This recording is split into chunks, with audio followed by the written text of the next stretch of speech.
Mən bu səfər özümə söz vermişəm. Cənab prezidentimizə, iki gözümüz olan prezidentimizə yaltaqlana bu millətin halı barədə siqnal verəcəm. Belə siqnallar verirəm, prezidentimiz eşitmir. Deyirəm, bəlkə yaltaqlanaq bir dənə eşitsin, ayrı nə deyim. Mənə heç nə lazım deyil cənab prezident sizdən. Mən çox şükür ki, Azərbaycandan çıxıb getmişəm. Elə bir ölkədə yaşayıram ki, o ölkədə müharibə gedir, amma insan kimi yaşayırıq. Gecələr başımızın üstündən o sənin dostun raketləri uçur. Mən amma ki, elə rahat yuxudan dururuq ki, elə bir gündən onun üçün ki, bilirik ki, səhər tezdən yeməyimiz var, içməyimiz var. Yəni ki, belə bir pis vəziyyətdə deyilik. Danışanda klon deyirsiniz, mən Azərbaycandakı deputatların 125-ini də klon sayıram. Çünki elə bir gülünç haldadılar ki, inanın ki, adam oturub baxanda deyir ki, ya ağlayım, ya gülüm. İndi mən sizə yaltaqlana deyirəm, cənab prezident. Sən yanındakı, ətrafındakı yaltaqlara elə bir povod vermişsən ki, bu yaltaqlar Azərbaycan xalqını pis günə qoyub. Azərbaycan xalqının demək olar ki, 90%-ni yaltaq eləyib.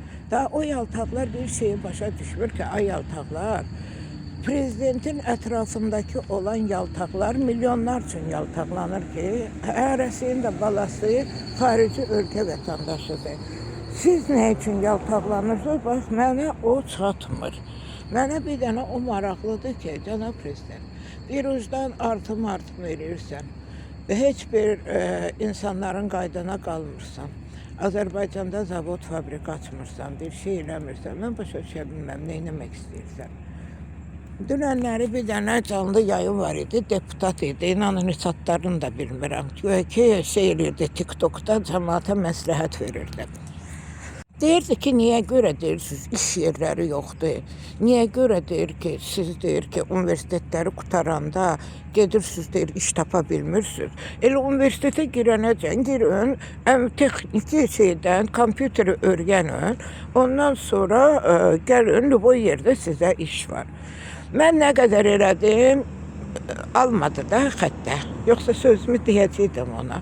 Mən buradan o sənin o klonlarıma deyirəm ki, o 125 deputata. Necə olur ki, sizin o debil uşaqlarınız universitetlərə girir, çıxandan sonra hərəsi bir vəzifədə olur. Bizim ağıllı uşaqlarımız zülmlə, zorla, bəla ilə universitetlərə girir. Onlar çıxandan sonra gəlib sənin əlin altında köpək olmalıdır ki, necə sən kiminsə əlin altında köpək olursan. Sən görəndə sənin özündən böyük vəzifəli adamı pişiyə dönür. Bax, cənab prezident, yaltaqlanma sizə. Bircə dənə də onu demək istəyirəm ki, Между прочим, sizdə də var yaltaqlıq, düzdür. Heydər Əliyevin ailəsində böyümüş olsunuz da, mən keçən səfər şeyə baxanda, Trumpla sizin o otaqdakı görüşünüzə, mən həqiqətən utandım, xəcalət çəkdim doğrudan da. Çünki o kresloda oturub öz otağında siz balaca uşaq kimi jurnal stolun, pismin stolun küncündə oturmuşsuz, gülürsüz. Deyirsiniz ki, o qədər ağız yalana örgəşib ki, indi də ona deyirsiniz ki, mənim 9 dənə nəvəm var. Qaqı hardan çıxartdın bu nəvələr özü üçün? Yaxşı da olmur axı, belə də yox da. Hər dəqiqə, hər nəfəs söz yalan deyə, belə olmur. Ona görə sizdən çox xahiş edirəm. Sizdən çox xahiş edirəm. Azərbaycan xalqını bu qədər də ki, alçaltmayın. Azərbaycan xalqı alçaq xalq deyil. Düzdür, yaltaqlanıblar. Düzdür, fahişələrimiz çoxalıb. Düzdür, qeylərimiz çoxalıb. Bunların hamısına da çoxaldan sizlərsiniz. Çünki əgər siz vaxtında Azərbaycan rayonlarında, kəndlərində fəhlələr üçün, kolxozçular üçün iş yeri verirdiniz, kəndçilərə yer verirdiniz, onlara əkin biçim verirdiniz. Onda deyərdim ki, hə, siz Azərbaycanda zavod, fabriklər açsaydınız. Bir vaxtlar var idi, Sumqayıta tüstü əlindən girmək olmurdu. Çünki hər yerdə zavod, fabrika idi. Həmişə işləyirdilər. İndi bu dəqiqə Sumqayıt olub kurortlu zona. Mən ona görə deyirəm ki, bu qədər insanları alçatmaqla siz nəyə nail olursunuz? Eləməyin də elə. Axı mən sizə yaltaqlanıram. Mən deyirəm ki, çox xahiş edirəm sizdən. Bizim bu millətə kömək. Xahiş eləmirəm, amma yalvarıram. Xahiş eləmək də elə yaltaqlığın bir növüdür. Biz sizdən tələb eləməliyik qanunla. Amma heç kim tələb eləmir. Bir də görürsən birinə məktub yazırsan, məktubda az qalır ki, deyəsən ki, nəslim köküm sənə qurban. Qaqa, elə də olmur axı.